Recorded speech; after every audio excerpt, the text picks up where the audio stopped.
Guys, আসসালামু আলাইকুম। আজকে আমি রান্না করব পাঙাশ মাছ ভুনা। তো আমি কড়াইতে দিয়ে দিয়েছি। এখন আমি তেলটার ভিতরে সব ধরনের মশলা দিয়ে দেব।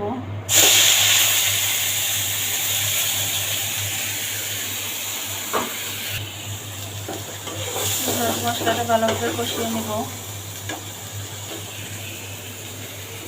এখন একটু পানি দিয়ে মশলাটা কষিয়ে নেব।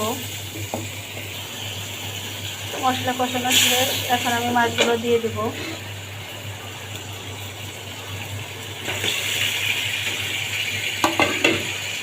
মাছগুলো দিয়ে আমি এখন নাড়াচাড়া দিয়ে দেব।